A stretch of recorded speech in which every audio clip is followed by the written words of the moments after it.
소방의 치료 강사, 소방의 치료 강사.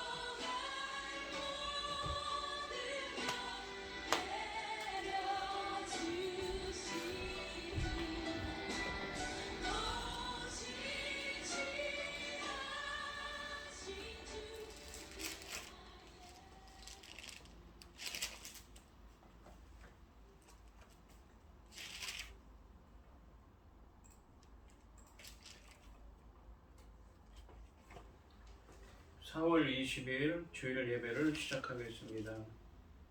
복 있는 사람은 악인들의 꾀를 따르지 아니하며 죄인들의 길에 서지 아니하며 오만한 자들의 자리에 앉지 아니하고 오직 여호와의 율법을 즐거워하여 그의 율법을 주야로 묵상하는도다. 그는 시냇가에 심은 나무가 철을 따라 열매를 맺으며 그 잎사귀가 마르지 아니함 같으니 그가 하는 모든 일이 다 형통하리로다. 악인들은 그렇지 아니하며 오직 바람에 나는 겨와 같도다. 그러므로 악인들은 심판을 견디지 못하며 죄인들이 의인들의 모임에 들지 못하리로다. 무릇 의인들의 길은 여호와께서 인정하시나 악인들의 길은 망하리로다. 아멘. 저희들을 창세전에 택정하시고 여기까지 인도하여 주신 주님 감사드립니다. 오늘 예배가 신령과 진정으로 드려지는 예배가 되게 하여 주시옵소서. 이 모든 말씀 거룩하신 예수님의 이름으로 기도드립니다. 아멘. 찬송가 23장입니다. 만일이 내게 있으면 그 입 다가지고 내 구주 주시는 종을 늘 찬송하겠네. 내 은혜로우신 하나님 날 도와주시고 그 크신 영광 넓혀 달게 하소서. 내 주의 귀한 이름이 날 위로하시고 이 귀의 음악 같으니 참 희락되도다. 내 죄의 권세 깨뜨려 그 결박 푸시고 이 추한 마음을 비로소 곧 정케 하셨네. 아멘. 사도신경 하시겠습니다. 전능하사 천지를 만드신 하나님 아버지를 내가 믿사오며 그의 아들 우리 주 예수 그리스도를 믿사오니 이는 성령으로 잉태하사 동정녀 마리아에게 나시고 본디오 빌라도에게 고난을 받으사 십자가에 못 박혀 죽으시고 장사한 지 사흘 만에 죽은 자 가운데서 다시 살아나시며 하늘에 오르사 전능하신 하나님 우편에 앉아 계시다가 저리로서 산자와 죽은 자를 심판하러 오시리라. 성령을 믿사오며 거룩한 공예와 성도가 서로 교통하는 것과 죄를 사하여 주시는 것과 몸이 다시 사는 것과 영원히 사는 것을 믿사옵나이다. 아멘. 교동문 133번입니다. 하나님께서 그를 사망의 고통에서 풀어 살리셨으니 이는 그가 사망에 매여 있을 수 없었음이라. 우리 주 예수 그리스도로 말미암아 우리에게 승리를 주시는 하나님께 감사하노니 그러므로 내 사랑하는 형제들아 견실하며 흔들리지 말고 항상 주의 일에 더욱 힘쓰는 자들이 되라. 이 말을 할 때에 예수께서 친히 그들 가운데 서서 이르시되 너희에게 평강이 있을지어다 하시니 그들이 놀라고 무서워하여 그 보는 것을 영으로 생각하는지라. 예수께서 이르시되 어찌하여 두려워하며 어찌하여 마음에 의심이 일어나느냐. 내 손과 발을 보고 나인 줄 알라. 또 나를 만져보라. 영은 살과 뼈가 없으되 너희 보는 바와 같이 나는 있느니라. 그러나 이제 그리스도께서 죽은 자 가운데서 다시 살아나사 잠자는 자들의 천년후회가 되셨도다. 예수께서 이르시되 나는 부활이요 생명이니 나를 믿는 자는 죽어도 살겠고 무릇 살아서 나를 믿는 자는 영원히 죽지 아니하리니 이것을 내가 믿느냐. 이르되 주여 그러하이다. 주는 그리스도시요 세상에 오시는 하나님의 아들이신 줄 내가 믿나이다. 아멘. 찬송가 94장입니다. 주 예수보다도 귀한 것은 없네. 이 세상 부귀와 바꿀 수 없네. 영축은 내 대신 돌아가신 그 놀라운 사랑 잊지 못해. 세상 즐거움 다 버리고 세상 자랑 다 버렸네. 주 예수보다 더 귀한 것은 없네. 예수 밖에는 없네. 주 예수보다 더 귀한 것은 없네.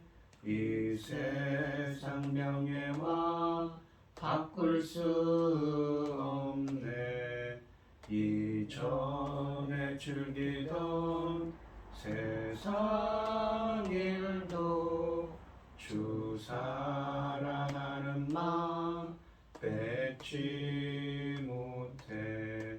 세상 즐거움 다 버리고 세상 자랑 다 버렸네. 주 예수보다 더 귀한 것은 없네. 예수 밖에는 없네. 주 예수보다 더 귀한 것은 없네. 이 세상 행복과 바꿀 수 없네. 유혹과 핍박이 몰려와도 주 섬기는 내 맘 변치 않아. 세상 즐거움 다 버리고 세상 자랑 다 버렸네.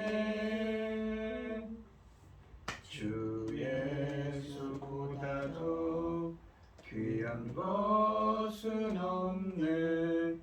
예수 밖에는 없네. 기도하겠습니다. 새 노래로 여호와께 노래하라. 온 땅이여 여호와께 노래할지어다. 여호와께 노래하여 그의 이름을 송축하며 그 구원을 날마다 전파할지어다.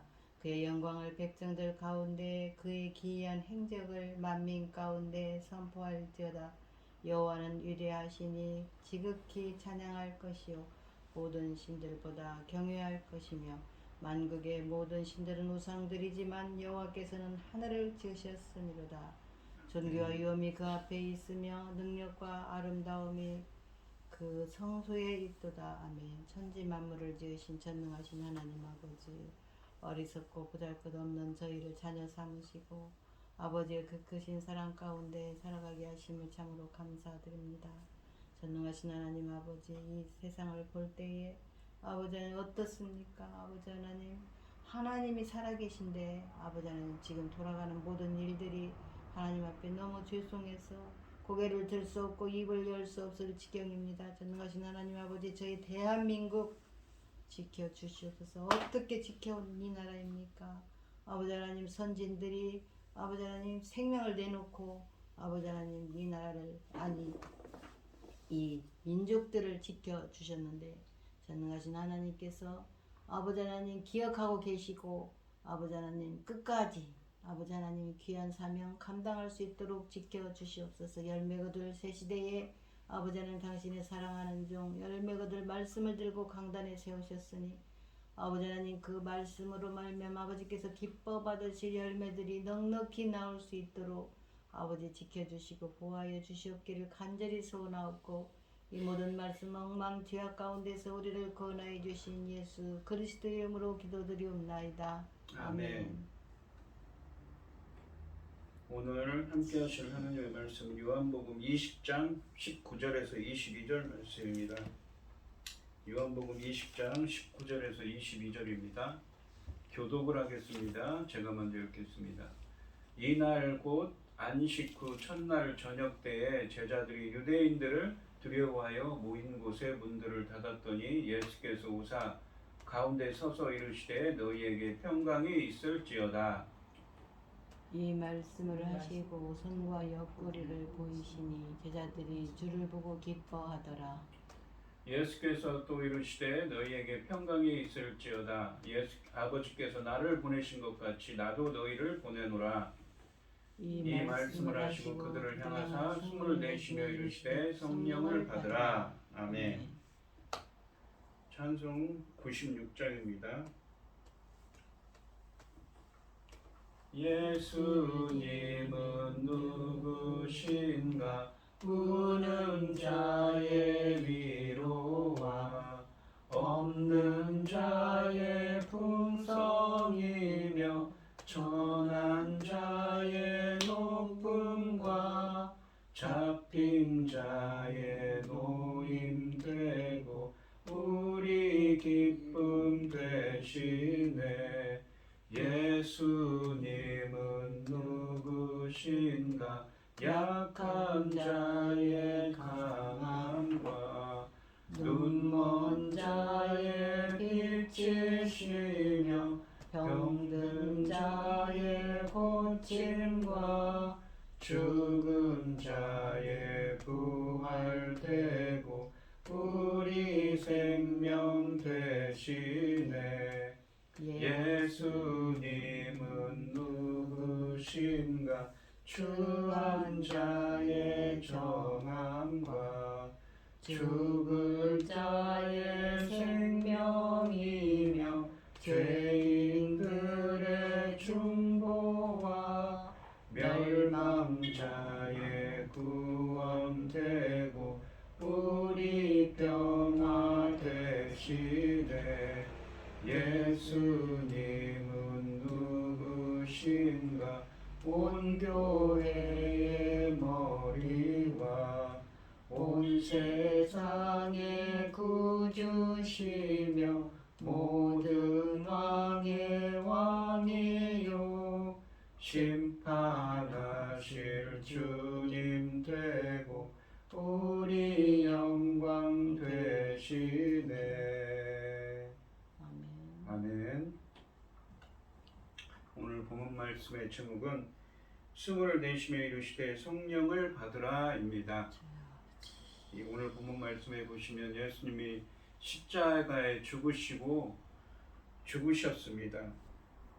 그러자 이 예수님의 제자들은 자신들이 생명이 위험하다는 것을 알았습니다. 유대인들의 위협 때문에 어떤 한 곳에 숨어서 문을 걸어 잠그고 숨어 있었습니다.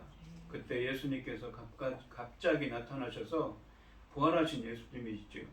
부활하신 예수님께서 나타나셔서 평강과 기쁨을 주시고 성령을 부어주셔서 그들을 파송하고 계십니다. 이 오늘 본문 말씀을 보시면 첫째로는 부활하신 예수님이 평강과 기쁨을 주셨습니다. 19절 말씀을 보시면 이날 곧 안식 후 첫날. 이날은 어떤 날입니까? 이 예수님이 십자가에 죽으시고 셋째 날 되는 날입니다. 그날 안식 후 첫날 저녁 때에 제자들이 유대인들을 두려워하여 모인 곳에 문들을 닫았더니 예수께서 오사 가운데 서서 이르시되 너희에게 평강이 있을지어다 라고 말씀하십니다. 상반절에 보시면 이날 곧 안식 후 첫날 저녁 때에 제자들이 유대인들을 두려워하여 모인 곳에 문들을 닫았더니 라고 되어 있습니다. 이 19절 앞에 있는 20장 1절부터 18절까지 말씀에 묘사된 사건은 안식 후 첫날 이른 아침에 무덤에서 일어난 사건을 이야기합니다. 그리고 오늘 본문은 저녁 때 일어난 일입니다. 이날 곧 안식 후 첫날 저녁 때라고 말씀하시는데 여기서 이날은 안식 후 첫날입니다. 이 유대인들의 날짜 계산은 우리들과 다릅니다. 우리가 사도신경에 보시면 죽은 지 3일 만에 부활하셨습니다. 근데 예수님은 이 날짜 계산이 어떻게 틀리냐면 예수님은 안식일 전날에 돌아가셨습니다. 안식일 전날에 돌아가시고 안식일이 지나고 안식 후 첫날입니다. 오늘 본문 말씀.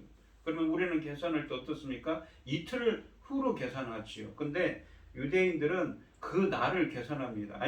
안식일 전에 돌아가신 날을 하루로 계산해서 안식일 전에 첫날에 돌아가시고 안식일이 지나고 안식을 그 다음 날에 부활하셔서 이 유대인들의 날짜 계산으로는 죽은 지 3일 만에 부활했다고 하는 것입니다.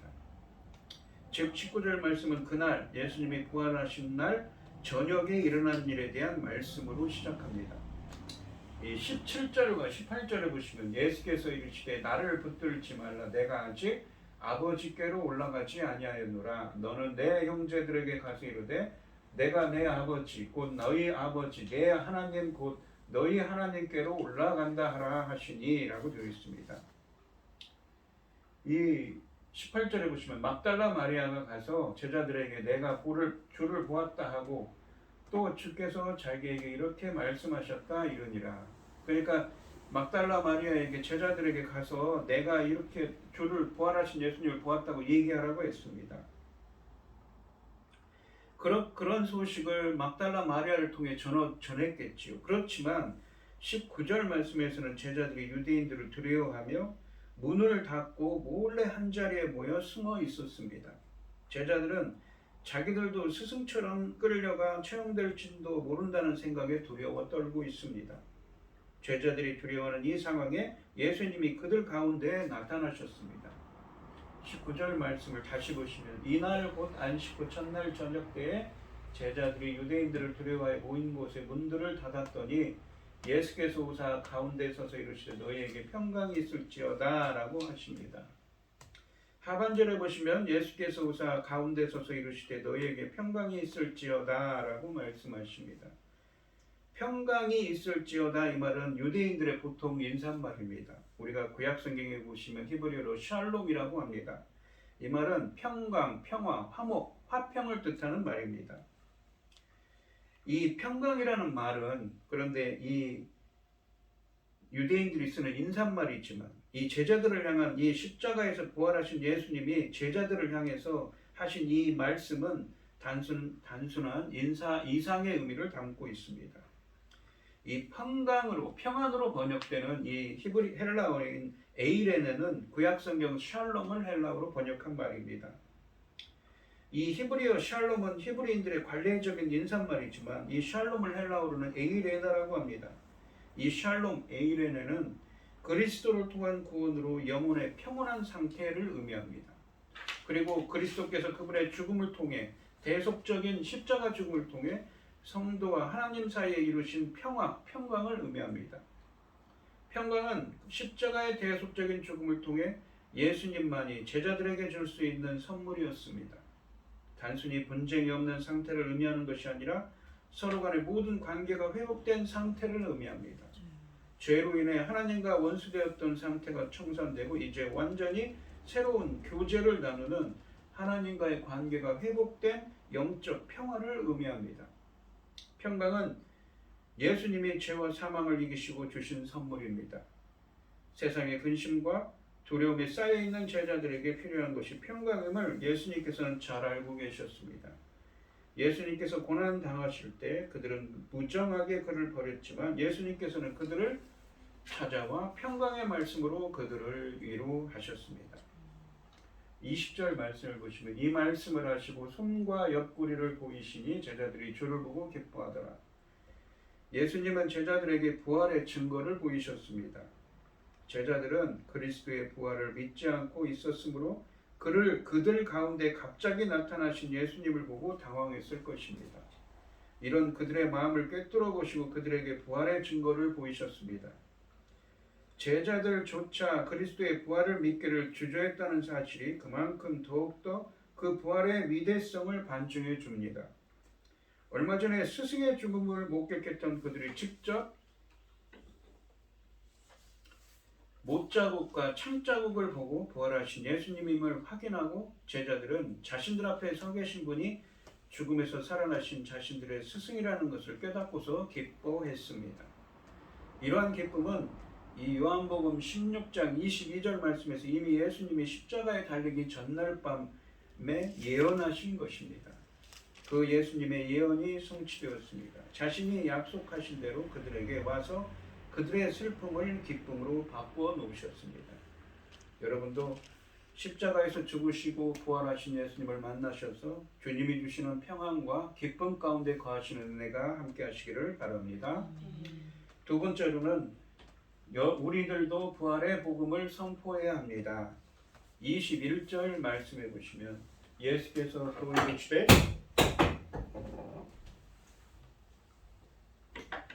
예수께서 또 이르시되 너희에게 평강이 있을지어다. 다시 인사를 하시죠. 평강을 빌어줍니다. 그리고 아버지께서 나를 보내신 것 같이 나도 너희를 보내노라 라고 말씀하십니다.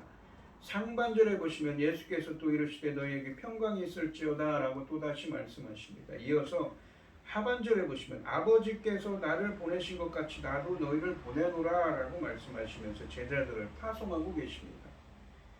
이 요한복음 10장 36절 말씀에서 예수님은 하나님 아버지로부터 보냄을 받은 분이라고 말씀하셨습니다.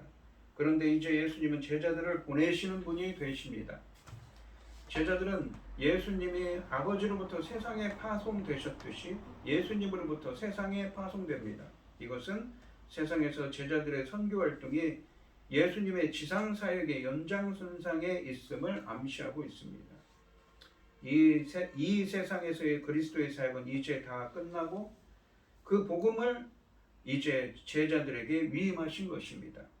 제자들은 예수님께서 행한 모든 사역의 증인들이었으며 그들이 보고 들은 것을 전해야 합니다.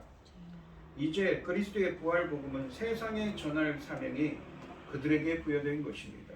우리들도 예수님의 제자들처럼 부활의 복음, 구원의 복음을 온 세상에 선포해야 합니다. 세 번째로 보시면 예수님이 성령을 주시하면 사명을 감당할 수 있습니다. 22절 말씀에 보시면 이렇게 예수님이 제자들을 파송을 했습니다. 그런데 22절에 보시면 이 말씀을 하시고 그들에게 향하사 숨을 내쉬며 이르시되 성령을 받으라 라고 하십니다. 먼저 이 말씀을 하시고 라는 구절은 직역하면 이것을 말씀한 후에 라는 의미입니다. 이 구절은 21절 말씀을 22절 말씀과 연결시키는 역할을 합니다. 이렇게 해서 21절 말씀에 이 위임 명령이, 그러니까 예수님께서 지상에서 하셨던 일을 제자들에게 맡기면서 파송하시는 이 위임하시는 명령이 22절 말씀에 성령을 주시는 것과 결합되고 있습니다. 제자들에게는 21절 말씀에 선교 명령을 수행하기에 앞서 22절 말씀에 성령의 능력이 필요한 것입니다. 예수님께서는 그들에게 성령을 불어넣으심으로써 이러한 능력을 주셨습니다. 즉 성령의 능력이 있어야만 각 사람은 예수님이 맡기신 일을 계속하는 데 역할을 감당할 수 있는 것입니다. 복음 전도자들이 성령으로 무장하지 않는다면 그들의 노력은 아무런 열매도 맺지 못하는 헛된 것이 되고 맙니다. 즉 성령을 부여받는다는 것은 복음 사역자가 되는 데 있어서 필수적인 요건인 것입니다. 성도님들도 십자가에서 죽으시고 부활하신 예수 그리스도께서 성령을 부어주셔서 사명을 충실히 감당할 수 있는 여러분들이 되시기를 바랍니다. 네 번째로는 이 부활하신 예수님이 성령을 부어주셔서 영원한 생명을 주십니다. 입니다. 22절 말씀을 다시 보시면 이 말씀을 하시고 그들을 향하사 숨을 내쉬며 이르시되 성령을 받으라라고 말씀하십니다. 이 우선은 성경은 구원을 이 하나님의 창조적인 행위로 묘사하고 있습니다. 그 구원을 하나님의 창조적인 행위로 성경은 묘사합니다. 이 이사야서 45장 8절 말씀해 보시면 하늘이여 위로부터 공의를 뿌리며 구름이여 의를 부을지어다. 땅이여 열려서 구원을 싹트게 하고 공의도 함께 움트게 할지어다. 나 여호와가 이를 창조하였느니라 라고 하십니다. 이 이사야서 40장부터 66장까지 말씀은 지금 이스라엘 아직 그 이사야 선지자가 살던 시대는 어떤 시대냐면 주전 약 740년경에서 700년경까지 이사야 선지자는 사역을 했습니다. 그 시대는 어떤 시대입니까? 아직 이 남유다는 멸망하지 않고 북이스라엘이 멸망하던 시대입니다. 북이스라엘이 주전 722년에 멸망을 하지요. 그런데 이사야서 40장부터 66장까지 말씀은 그로부터 약 100여 년 후에 남유다가 멸망을 해서 바벨론 포로로 끌려갑니다. 그 포로로 끌려간 상황을 전제로 해서 말씀하시는 것이지요. 그리고 그들이 다시 고국으로 돌아올 것이며 예수님을 통한 구원을 예언하고 있는 말씀입니다.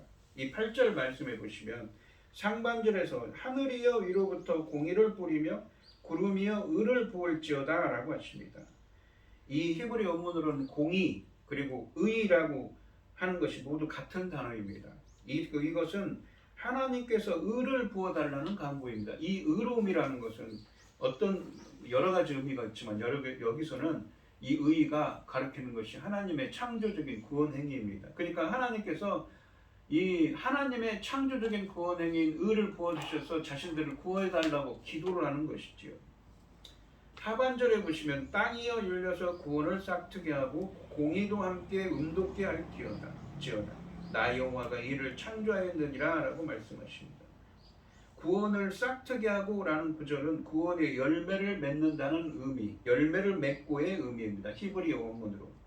그리고 공의도 함께 움돋게 할지어다 라는 말씀에서 움돋게 하다 라는 말씀은 이사야서 44장 4절에서 하나님의 세일을 통해 성령을 임하여서 자손들이 솟아난다고 할 때 솟아나다에 해당하는 동사와 같은 단어입니다.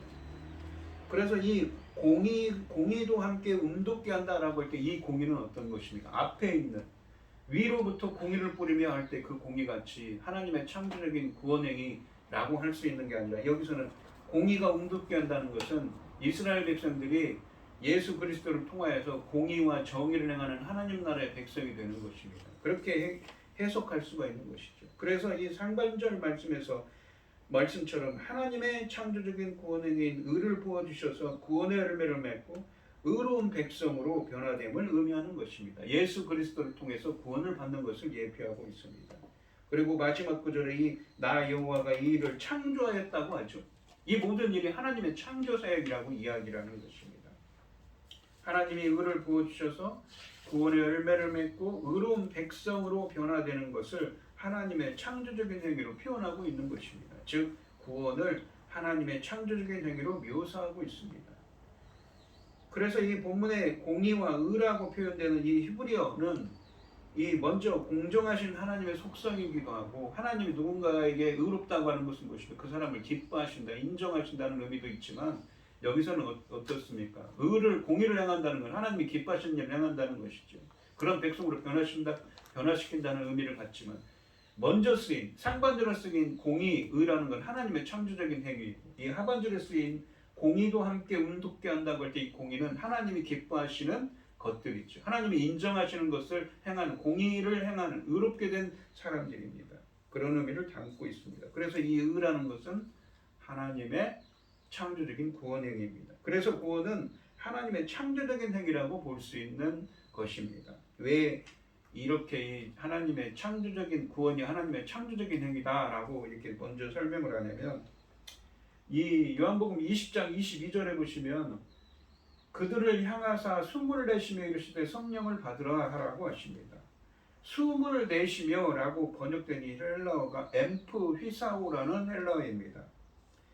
이 단어는 이 엔이라는 전치사, 우리가 안에 휘우라는 안에 태어나게 하다, 안에 태어나다 라는 의미를 담고 있는 이 두 가지 헬라어의 합성어입니다. 근데 이 단어가 어디에 쓰여 있냐면 신약 성경에는 나오지 않고 여기서만 쓰이는 단어인데, 이 구약 성경에 보시면 히브리어로 쓰여진 창세기 2장 7절 말씀에 나오는 단어를 헬라어로 번역한 70인역 성경에 나옵니다.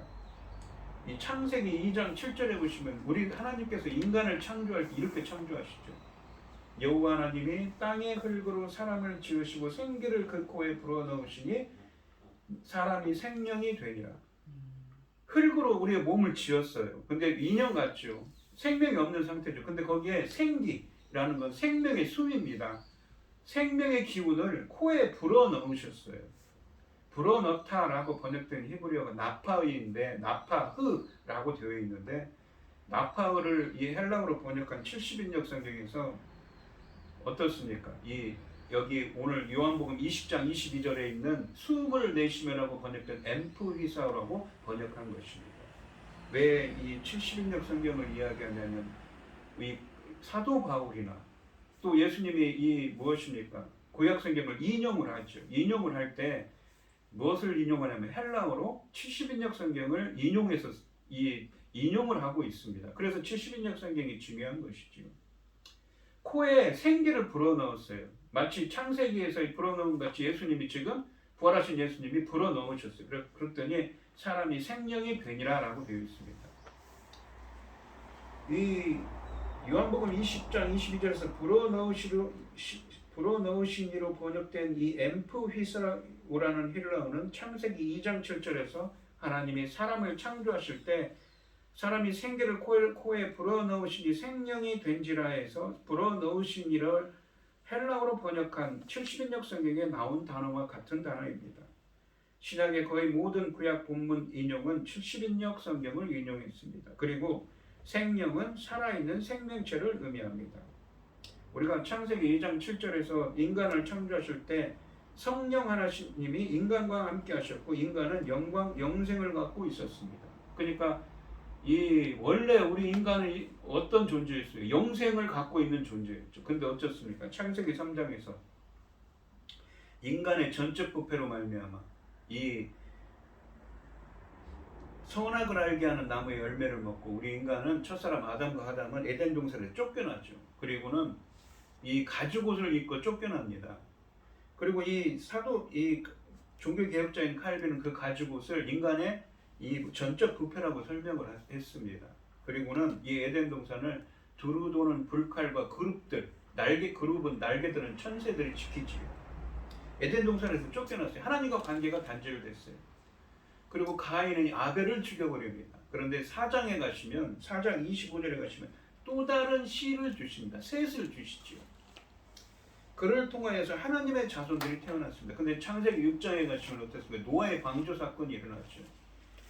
하나님의 아들들이 땅의 딸들과 결혼하여서 창세기 6장 2절과 3절에 보시면 나의 영이 영원히 사람과 함께하지 아니하리니 그들이 육신이 됨이라 라고 하십니다. 그러니까 우리의 몸은 어떻습니까? 육신이 있죠. 근데 영혼이 있습니다. 살아있는 하나님께서 숨을 코에 불어넣으셔서 살아있는 생명체가 됐어요.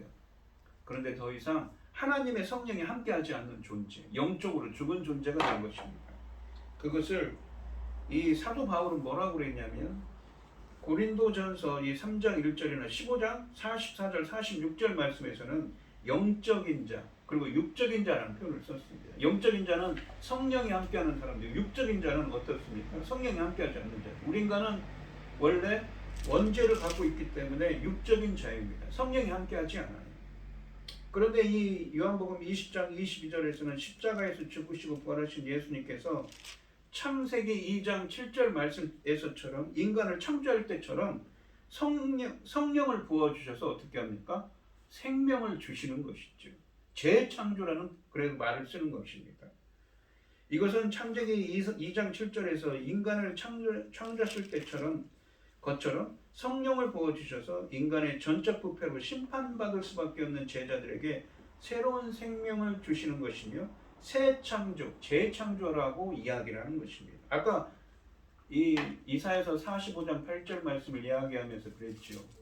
구원은 하나님의 창조적인 행위다. 지금 하나님 예수 십자가에서 죽으시고 부활하신 예수님께서 이 요한복음 10장 22절에서 성령을 제자들에게 부어주시면서 어떻습니까? 지금 그들에게 새로운 생명을 넣는 구원을 행하고 계신 거죠. 그들에게 성령을 불어넣어 주셔서 새 창조, 재창조를 통해서 그들을 구원시키고 있는 것입니다. 그런데 이 요한복음 7장 37절에서 39절 그리고 16절 7절에서는 공생애 때는 예수님의 공생애가 약 3년 반이라고 합니다. 왜냐하면 이 요한복음에 보시면 6월절이 3번 나오기 때문이지요. 이 3년 반의 예수님의 공생애 때에는 예수님에게 성령이 없다고 말씀하십니다. 이 요한복음 7장 37절에서 39절 말씀해 보시면 명절 끝날 곧 큰 날에 예수께서 서서 외쳐 이르시되 누구든지 목마르거든 내게로 와서 마시라. 나를 믿는 자는 성경의 이름과 같이 내 배에서 생수의 강이 흘러나오리라 하시니 이는 그를 믿는 자들이 받을 성령을 가리켜 말씀하신 것이라. 예수께서 아직 영광을 받지 아니하시면 영광을 받지 않았다는 것은 십자가 사건을 의미합니다. 성령이 아직 그들에게 계시지 아니하시더라. 공생애 때는 성령을 주시지 않았어요. 근데 오늘 본문에서는 어떻습니까?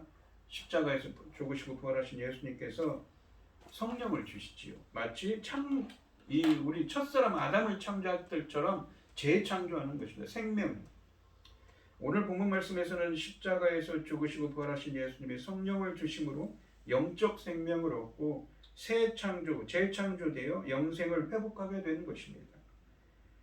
오늘 본문 말씀에 있는 것처럼 십자가에서 죽으시고 부활하신 예수 그리스도에 의해 성령을 받지 못하고 영원한 생명을 얻지 못한 자들은 어떤가요? 영적인 생명을 얻지 못해서 성령 세례를 받지 못했어요. 그런 사람들을 영적으로 죽은 자다라고 표현합니다. 이런 사람들을 네크로스라고 헬라어에서 표현하는데 그런 자들은 요한계시록에 가시면 20장에 가시면 14절에서 둘째 사망. 첫 번째 사망은 무엇입니까? 우리 육신에 있는 영혼이 떠났어요. 그것이 첫 번째 사망이라면 둘째 사망은 무엇입니까? 영원한 죽음이죠. 영혼이 꺼지지 않는 불못에 들어가는 심판을 받게 됩니다. 예수님에 의해 이렇게 성령으로 구원받지 못한 자들은 심판을 받게 되는 것이죠. 그러니까 예수님은 그 구원할 심판주의시기도 구속주의시기도 한 것이죠. 예수님의 권능으로 성령의 은혜를 받아야만 인간은 구원받을 수가 있는 것입니다. 그래서 본문 말씀에서 오늘 본문에서 예수님이 제자들에게 성령을 주신 것은 그들을 새로운 영적 생명을 주시고 새롭게 창조하신다는 의미이며 또한 제자들이 위임받은 사역이 예수님의 새 창조 사역과 연결된다는 의미이기도 합니다. 또한 본문은 이 에스겔서 36장과 37장 말씀을 생각나게 합니다. 이 에스겔 선지자를 통해 성령을 통한 새 창조, 이스라엘의 회복을 약속하시는데 하나님은 이 에스겔서 36장 25절로 27절 말씀에서 이스라엘을 정결하게 하고 새 영과 새 마음을 주신다. 오늘 본문에 있는 것처럼 새 영을 부어주셔서 이 하나님의 법을 지키며 살게 하겠다고 새 언약을 주셨습니다. 이것은 또한 요한복음 3장에 있는 물과 성령으로 거듭나지 아니하면 위로부터 나지 아니하면 하나님 나라를 볼 수도 없고 갈 수도 없다고 하신 말씀에서 이루어지는 것이고 오늘 본문 말씀에서 이루어지는 것이죠. 그리고 이 에스겔서 37장 8절로 10절 말씀해 보시면 오늘 본문 말씀에 엠프이사오 숨을 내쉬며 이르시되 성령을 받을 때 숨을 내쉬며라고 할 때 그 엠프이사오가 에스겔서 37장 8절로 10절 말씀에서 마른 뼈들이 살아나게 하는 생기를 불어넣어서 할 때 나온 그 히브리어와 헬라어가 똑같이 70인역 성경에서 쓰여지고 있습니다. 영적으로 죽은 이스라엘이 다시 부활할 것을 예언하고 계십니다. 생기에게 사망에서부터 와서 이 사망을 당한 자에게 불어서 살게 하라고 대언하였고 생기가 그들에게 들어가며 그들이 곧 살아 일어나서 서는데 극히 큰 군대가 되었습니다. 이것은 유다 백성들이 유배되어 갔던 나라들에서 돌아오고 성령으로 말미암아 새롭게 창조되어 회복될 것을 보여주는 것입니다. 예언하고 계신 것, 환상인 것이지. 그러한 상징성은 부활의 개념을 분명하게 응용한 것이며 특히 종말론적인 정황에서 선명하게 드러납니다. 또한 예수님이 숨을 내쉬며 성령을 내쉬는 장면은 요한복음 이 1장 33절 그리고 마태복음 3장 11절로 12절에서 세례 요한의 예언, 성령 세례. 나는 내 뒤에 오시는 분은 이 힘들기도 그의 신을 감당하기도 자기는 부족하다고 하면서 내 뒤에 오시는 분은 불과 성령으로 세례를 베푼다고 하죠. 불은 무엇입니까? 알고 분모와 곡간에 들고 불은 쭉정이는 불에 태워버린다고 합니다. 그 예언이 이루어지고 있는 것입니다. 오늘 본문 말씀을 보시면 이 제자들은 자신들을 해치려는 유대인들을 두려워하여 문을 걸어 잠그고 숨어 있었습니다. 그런데 십자가에서 죽으시고 부활하신 예수님이 그들에게 나타나셔서 평강과 기쁨을 주셨어요. 또한 성령을 부여받는다는 것은 복음 사역자가 되는 데 있어서 필수적인 요건이기도 합니다. 제자들에게는 21절 말씀의 선교 명령을 수행하기에 앞서 성령의 능력이 필요한 것입니다. 그래서 예수님이 제자들에게 성령을 불어넣으셔서 이 선교를 할 수 있도록 주님께서 역사하셨던 것입니다. 그리고 마지막으로 제자들에게 성령을 주신 것은 그들을 새로운 영적 생명을 주시고 새롭게 창조하신다는 의미입니다. 성령을 불어넣으심으로 새로운 영적 생명을 얻는 재창조의 은혜가 임했습니다. 오늘 이 시간 성도님들도 십자가에서 죽으시고 부활하신 예수 그리스도의 은혜가 임하셔서 예수 그리스도 안에서 평안과 기쁨을 누리시고 성령 세례의 은혜를 받으셔서 새로운 생명 안에서 부활의 복음의 증인으로 살아가시기를 주님의 이름으로 축원드리겠습니다. 기도하겠습니다. 하나님 아버지, 십자가에 죽으시고 부활하신 예수님께서 제자들은 두려워 떨며 숨어 있을 때 갑자기 나타나셔서 평안과 기쁨을 주십니다. 또한 그들을 복음의 증인으로서 부활의 증인으로서 파송하고 계십니다. 십자가에서 죽으시고 부활하신 예수 그리스도께서 나타나시고 저희들을 만나 주셔서 저희들에게도 평안과 기쁨을 주시옵시고 저희들도 부활의 복음으로서 생명의 예수님께서 새 창조, 재창조하시는 그 부활의 증인들로서 예수 그리스도께서 저희들에게도 성령을 부어주시고 새 창조, 재창조의 영적 새로운 생명 안에서 기뻐하며 감사하며 부활의 증인으로서 사명을 감당할 수 있는 저희들이 되게 하여 주시옵소서. 이 모든 말씀 거룩하신 예수님의 이름으로 기도드리옵나이다. 아멘. 아멘. 찬송가 407장입니다.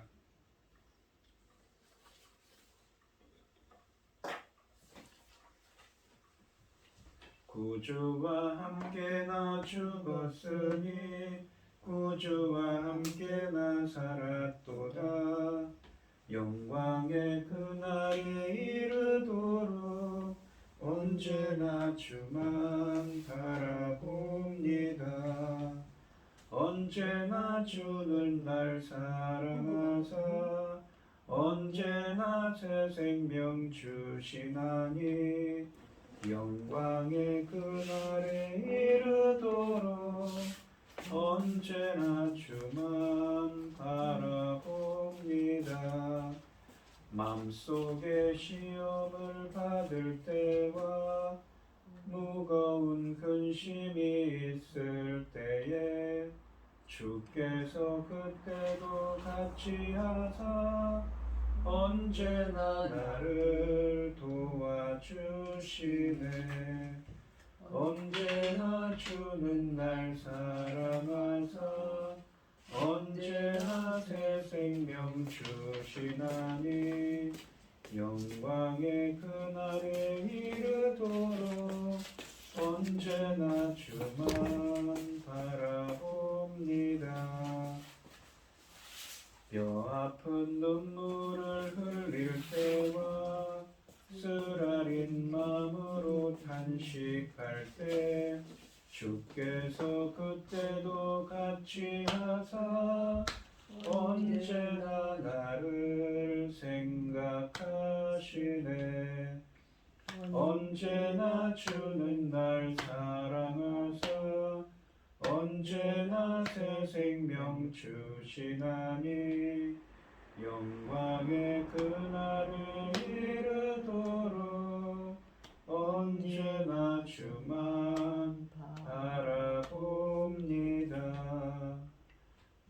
내 몸에 약한 고칠 질병이 아주 없네. 괴로운 날이나 기쁜 때나 언제나 나와 함께 계시네. 언제나 주는 날 사랑하사 언제나 새 생명 주시나니 영광의 그날에 이르도록 언제나 주만 바라봅니다. 아멘. 기도하겠습니다. 참 감사하신 하나님, 오늘 주신 말씀처럼 십자가에서 죽으시고 부활하신 예수 그리스도 안에서 평강과 기쁨을 누리고 주님이 주시는 새 생명 안에서 항상 주님의 은혜를 체험할 수 있도록 주님 역사하시고 인도하여 주시옵소서. 아멘. 오늘 이 시간 주님의 은혜에 감사드리며 주님께 귀한 예물을 드립니다. 김혜순 권사님, 최병영 집사님, 주님께 귀한 예물을 드립니다. 주님께서 기뻐 받아 주시옵시고 역사하여 주셔서 바라옵건대 우리 권사님 아픈 것들 깨끗하게 나을 수 있도록 오늘 십자가의 보혈로 주님께서 은혜 베풀어 주시옵소서. 이 간과 기도에 귀 기울여 주시고 응답하여 주셔서 하나님의 기뻐하시는 뜻을 행할 수 있도록 인도하여 주시옵소서. 기뻐 받아 흠양하여 주실 줄 믿사오며 이 모든 말씀 거룩하신 예수님의 이름으로 기도드리옵나이다. 아멘. 축도하심으로 오늘 예배를 마치겠습니다. 이제는 주 예수 그리스도의 은혜와 아버지 하나님의 극진하신 사랑과 성령의 교통하심이 성도들 머리 위에 이제로부터 영원히 함께 있을지어다. 아멘.